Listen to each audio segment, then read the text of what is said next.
Halo, Assalamualaikum. Kembali lagi di Makin Privat. Ya, kali ini kakak akan membahas kimia kembali ya. Saya akan bahas penilaian akhir semester 1. Saya ambil dari buku PR Intan Pariwara. Adik bisa buka ya, halaman 85. Kita siap ujian akhir semester 1. Nomor 1, perhatikan beberapa larutan berikut. Larutan yang mempunyai tekanan uap jenuh paling rendah. Ya, tekanan uap jenuh larutan itu adalah P. P rumusnya adalah P0 dikalikan XP. Mencari P yang paling rendah, maka carilah XP yang paling rendah juga ya. Ditanya P yang paling rendah. Nah, XP itu rumusnya apa, Mbak? Mol pelarut dibagi mol total, begitu ya guys. Nah, maka kita mencari XP yang paling rendah. Oke. Saya akan mulai dari tabung ke-1 ya. Pelarut itu dilambangkan dengan lingkaran. Ada berapa ya? 1, 2, 3, 4, 5, 6, 7, 8, 9, 10. 10 per ya. 11, 12, 13. Ya, totalnya adalah 13. Inilah tabung ke-1. Tabung kedua, pelarutnya ya. 1, 2, 3, 4, 5, 6, 7, 8, 9, 10. Ya, ini adalah 10 per 11, 12, 13, 14, 15. Ya, 10 per 15. Pada tabung ketiga, itu XP-nya adalah 1, 2, 3, 4, 5, 6, 7, 8, 9, 10. 11, 12, 13, 14, 10 per 14. Oke, pada tabung keempat itu adalah 1, 2, 3, 4, 5, 6, 7, 8, 9, 10 per 12 ya. Berlarut. Totalnya ada 12 ya, ditambah 2 ini. Next kita masuk tabung yang terakhir ya. 1, 2, 3, 4, 5, 6, 7, 8, 9, 10 per 11, 12, 13, 14, 15, 16. Iya. Manakah pelarut yang paling rendah? Ini ternyata semuanya 10 ya bagian pembilangnya ya. Maka kalau mencari yang paling rendah, kita cari bawah yang paling besar. Ya, oke. Maka yang paling rendah itu adalah tabung kelima. Begitu guys ya. Semoga bisa dipahami. Kita masuk ke soal nomor 2. Urutan larutan dari yang mempunyai titik beku paling rendah. Kalau mencari titik beku yang paling rendah, kalian carilah konsentrasi atau molalitas yang paling tinggi. Titik beku berbanding terbalik dengan konsentrasi. Ya, kalau dia elektrolit kita kalikan ion. NaCl itu ionnya 2, maka 0,2. K plus OH- maka ionnya 2, maka 0,4 ini adalah gula, maka dia adalah non-elektrolit, maka tetap konsentrasinya Da1Cl-nya 2, maka ionnya 3, maka ini 1,5. Manakah konsentrasi yang dilanjut dengan siapa, Dek? Dilanjut dengan ini ya, KUH, lalu ada NaCl. Saya lanjut dengan C6H12O6. Ya, inilah urutannya ya guys. Jawabannya itu adalah A. Oke, paham ya? Ya, semoga bisa dipahami. Saya lanjut ke soal nomor 3. Hubungan yang tepat antara sifat koligatif larutan dan penerapannya. Penurunan titik beku, pengawetan makanan. Oh, pengawetan makanan itu adalah aplikasi tekanan osmotik.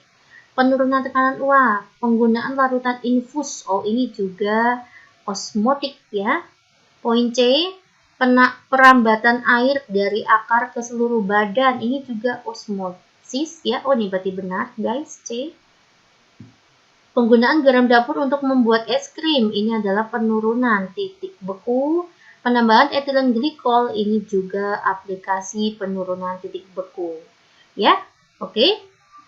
Saya lanjut ke soal nomor 4. Diketahui tekanan uap jenuh air murni. Ya, tekanan uap jenuh air murni itu disebut P0, 30,6 mm Hg. Jika ke dalam 90 gram air, oh berarti ini adalah GP.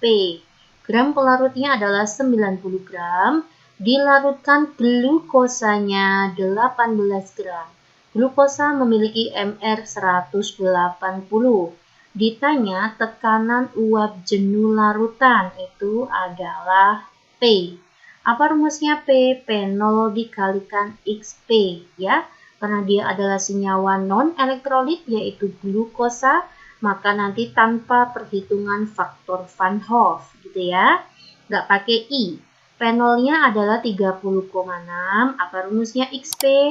Mol pelarut, pelarutnya 90 gram. Air ya, pelarutnya air, maka MR-nya 18 ya. Mol pelarut dibagi NP ditambah dengan NT. NT-nya itu glukosa. 18 dibagi 180. 30,6 dikalikan, ini 5 ya Dik ya. 5 ditambah berapa? 0,1. Oke, kita menghitung 30,6 dikalikan 5 per 5,1. Jawabannya adalah 29,9 ya. Ini 29,9 ya, saya bulatkan menjadi 30 begitu ya. Semoga kalian semuanya paham. Kita masuk ke soal nomor 5. Larutan A dibuat dengan melarutkan 4,5 gram non-elektrolit ya, non-elektrolit dalam 1000 gram air ya, maka GP-nya 100 gram bukan 1000. Larutan tersebut mendidih ya, ini adalah TBL, titik didih larutannya adalah 100,13 Celcius. Jika tetapan kenaikan titik didih molal itu adalah KB ya, KB-nya adalah 0,52. Senyawa non-elektrolit yang dimaksud adalah, iya, berarti yang ditanya itu kita mencari MR-nya terlebih dahulu. Setelah MR-nya ketemu, kita akan menemukan rumus molekulnya. Ya guys, oke. Saya akan mencari MR, tapi saya perhitungannya diawali dari TBL gitu ya. TBL maka nanti ketemu delta TB, rumusnya adalah M dikalikan KB, karena dia non-elektrolit maka tanpa faktor Van Hoff. Delta TB-nya berapa Mbak? Tinggal kita kurangin 100 ya. Maka 0,13 GT per MR dikalikan dengan 1000 dibagi dengan gram pelarut dikali dengan KB-nya 0,52. Oke. Ini berapa? 10. Sebentar ya, saya hitung dahulu deh. Setelah dihitung MR-nya itu adalah 180. Ya, kita cari ya di pilihan ganda yang 180, kalian mungkin sudah familiar. Ini adalah glukosa C6H12O6. Silakan kalian hitung. Oke ya. Ya, boleh kakak lanjut ya. Saya masuk ke soal nomor 6. Jika diketahui KF air adalah 1,86, pernyataan yang tepat mengenai ketiga larutan tersebut. Oke, saya lihat dahulu ya. Ini ternyata konsentrasinya semuanya sama. Titik bekunya tetapi berbeda ya. Titik beku untuk P dan Q itu sama. Ya, karena P dan Q itu sama, ini menandakan konsentrasi atau jumlah mol zat terlarutnya itu adalah sama ya. Ini menandakan senyawanya memiliki jumlah zat terlarut yang sama. Untuk poin R, coba saya akan jelaskan menggunakan perhitungan jadi ya. Pada larutan R itu saya akan buat seperti ini, delta TF sama dengan M dikalikan KF ya. Molalitasnya adalah 0,1, KF-nya itu adalah 1,86, maka ini adalah 0,186. Oke ya guys, di sini tidak ada faktor Van Hoff ini yang mempengaruhi, tidak ada I-nya. Maka nanti TFL-nya itu adalah 0 dikurangi 0,186. Maka min 0,186. Ya, oleh karena itu didapat bahwa R ini adalah larutan non-elektrolit. Begitu guys. Nah, kok bisa Mbak? Coba saya buat P ya. Saya akan buat P, karena P sama dengan Q. Saya ambilkan nih, delta TF, molalitasnya itu adalah 0,1 ya. Ternyata KF-nya kan sama ya, 1,86. Ini adalah KF-nya air. Nah, mintanya delta TF-nya itu adalah 0,372. Nah, ini kan baru berapa, Dek? Baru 0,186 ya. Maka biar menjadi 0,372, maka I-nya kan kalikan 2 ya. 0,186 dikalikan 2 itu adalah 0,372. Nah, dari sini menandakan bahwa PQ itu memiliki faktor Van Hoff. Maka P dan Q itu adalah senyawa elektrolit. Begitu guys ya. Semoga kalian paham ya. Coba kita cek pilihan gandanya. Larutan P dan Q merupakan larutan non-elektrolit. No, salah ya. Larutan P dan Q menghasilkan jumlah ion yang sama, betul, dan lebih banyak dibandingkan dengan larutan R. Ya, betul sekali ya. Ini ionnya lebih banyak karena ada faktor Van Hoff-nya ini, maka ionnya lebih banyak daripada si larutan R ya. Oke, coba saya poin ke C. Zat R terurai menjadi ion-ionnya dalam air. Nah, di sini tidak ada I. Maka artinya R ini adalah non-elektrolit. Ya, kalau non-elektrolit maka tidak terion atau tidak terurai. Ya, salah. Larutan R menghasilkan jumlah molekul lebih banyak. Salah juga, R adalah non-elektrolit.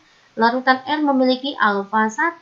Salah, R itu non-elektrolit, maka alfanya 0. Begitu guys ya. Inilah penjelasan yang bisa kakak jelaskan ke kalian. Semoga bermanfaat ya. Ya, kakak bisa lanjut ke soal nomor 7. Sebanyak 250 ml cairan etilen glikol. Oke, ada etilen glikol. Ini adalah senyawa non-elektrolit ya. Memiliki volumenya 250 ml. Sedangkan air radiator mobil itu adalah 3 liter. Terus apa lagi? Massa jenis air, oke, Rho-nya itu adalah 1 gram per mili. Sedangkan massa jenisnya etilen glikol, ya, ini massa jenisnya adalah 1,2 gram per mili. Pertanyaannya, secara teoritis air radiator mobil akan mulai membeku. Ditanya adalah TF-nya, ya. Oke, saya akan cari dulu.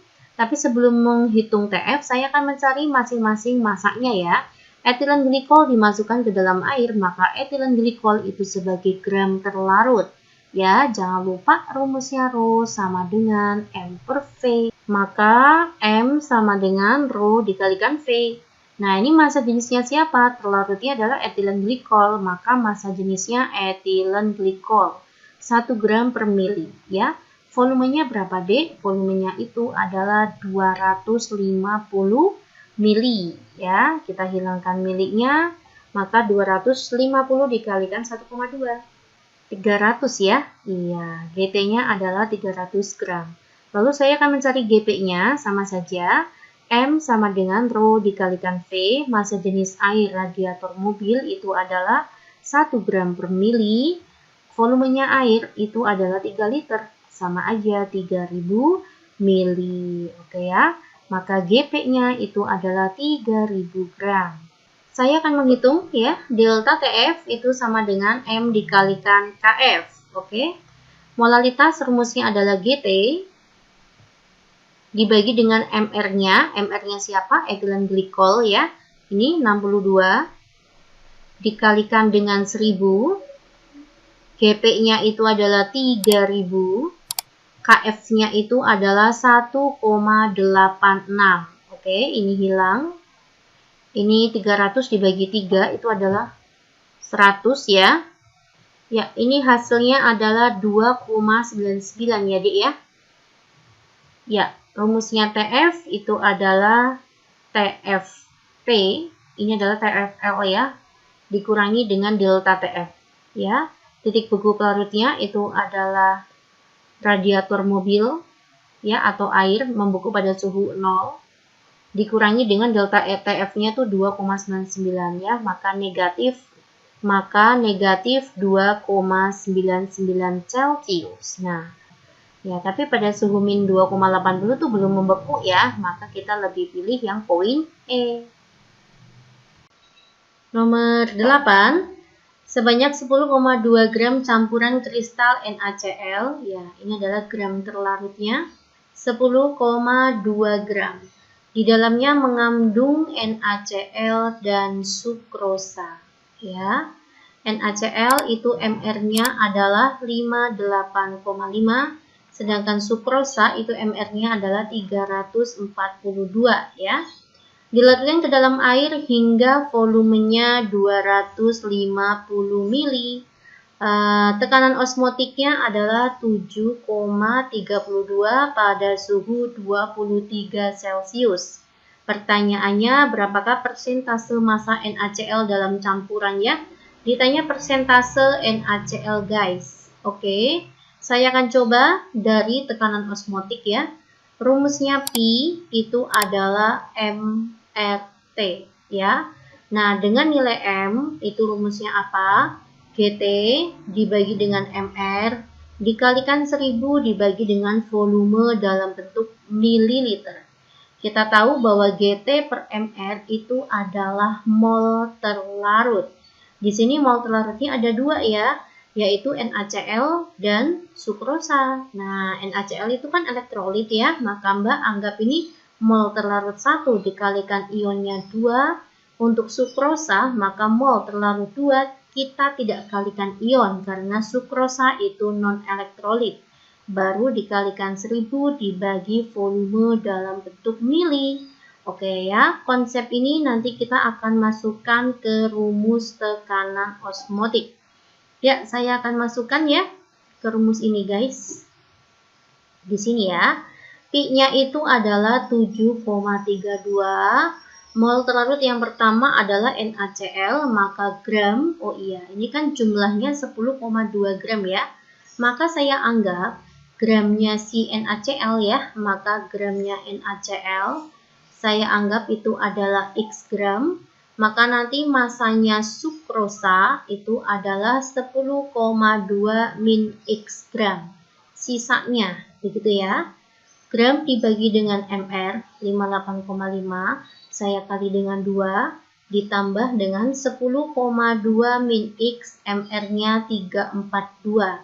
Dikalikan 1000, volumenya itu adalah 250, R itu adalah 0,082, T-nya harus Kelvin ya, maka 23 ditambah 273. Oke ya guys, bagaimana ini? Caranya seperti ini.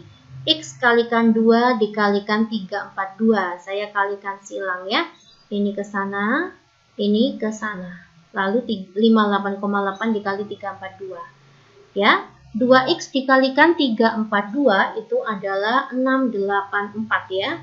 684X ditambah 58,5 dikali dengan 10,2 itu adalah 596,7 dikurangi 58,5x ya, dikali dengan 1000 dibagi 250 itu 4 ya. Ini kayak gini guys. Ya, ini adalah 58,5 dikali 342 ya. 20,007 ya. Ini dikali dengan 0,082, 23 ditambah dengan 273. Itu adalah 296. Ya, oke. Ini 7,32. Oke ya, saya akan kalikan dulu. 7,32 saya kali dengan ini ya. Hasilnya adalah 1,451,24. Ya, saya langsung bagi dengan hasil perkalian yang ini ya, Dek ya.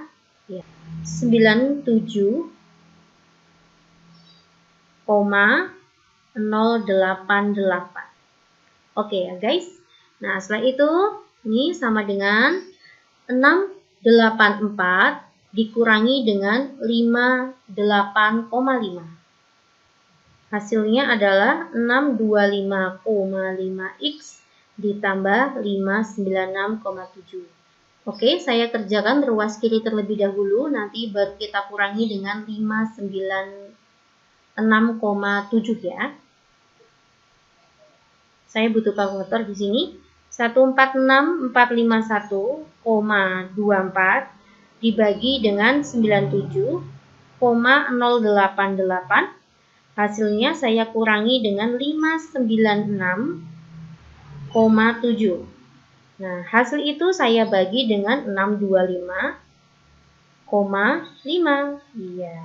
Hasilnya adalah nilai X sama dengan 1,457. Inilah nilainya X. X itu adalah masanya NaCl. Paham ya, Dik ya? Nah, setelah itu kita bisa mencari persentase NaCl di dalam campuran zat tersebut. Persentase NaCl ya, ditanya persentase massa, maka massanya NaCl yaitu nilai X ya, 1,457 dibagi dengan massa campuran 10,2 dikali dengan 100%. Oke guys, jawabannya adalah 14,2%. Luar biasa ya.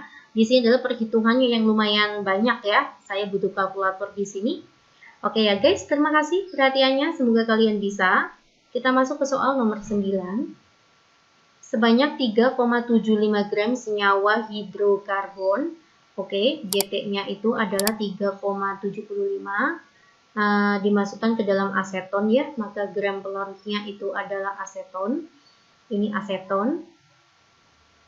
Titik didih aseton. Aseton itu adalah sebagai pelarut ya, maka TBP pelarutnya itu adalah 55,95 Celcius. Dan titik didih larutannya itu berarti TBL, titik didih larutan, itu adalah 56,50 Celcius. Tetapan kenaikan titik didih itu adalah KB, Celcius per mol. Pertanyaannya adalah MR-nya. Tentukan MR-nya zat hidrokarbon. Oke. Hidrokarbon itu adalah senyawa non-elektrolit, maka kita tidak butuh faktor Van Hoff atau I-nya ya. Ya, kita akan mencari terlebih dahulu delta TB-nya. Oke, kita akan mencari dulu delta TB ya. Delta TB itu rumusnya adalah TBL dikurangi TBP, titik didih larutan dikurangi titik didihnya pelarut ya. Maka nanti 56,50 saya kurangi dengan 55,95. Hasilnya adalah 0,55 Celcius. Inilah delta TB. Baru saya akan gunakan rumus delta TB sama dengan M dikalikan KB. 0,55 molalitas itu rumusnya adalah GT dibagi dengan MR dikalikan dengan 1000 dibagi dengan GP dikalikan KB-nya 1,71. Nanti MR-nya ketemu ya, Dik ya. Saya akan hitung terlebih dahulu ya. 0,55 dikali dengan 95. Ya, ini adalah 52,25 MR sama dengan, lalu saya 3,75 dikali dengan 1000 dikali dengan 1,71. Itu hasilnya 6412,5. Nah, nanti MR-nya ketemu ya, tinggal saya bagi dengan 52,25. 122,72. Hasilnya adalah 122,72 ya, atau saya genapin 123. Ini bagaimana? Mendekati 125 ya. Artinya seperti ini, Dek. Oke, saya akan bahas soal nomor 10. Ya, untuk nomor 10, larutan yang terbentuk dibuat dengan melarutkan senyawa organik non-volatil ke dalam benzena.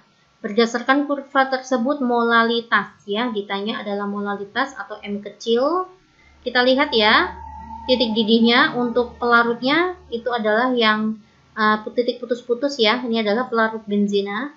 Itu titik didih pelarut ya. Berarti benzena di sini ya adalah 80 Celcius. Kalau untuk titik didih larutannya itu adalah ini. Ya, sekitar 81 ya. Ini kan 81, 82 sampai 85. Maka anggapnya adalah 81 Celcius, oke? Maka nanti delta TB-nya itu adalah 1 Celcius. Yang ditanya adalah molalitas, Dek. Delta TB itu rumusnya adalah M dikalikan KB. Delta TB-nya 1, molalitasnya tidak tahu, KB-nya 2,53. Maka molalitasnya ya 2,53 ya seharusnya. Ini saya masih tanda tanya ya, Dik ya. Silakan kalian simak kembali soal ini. Nanti kalau saya ada perkembangan lebih lanjut akan saya kabari ya.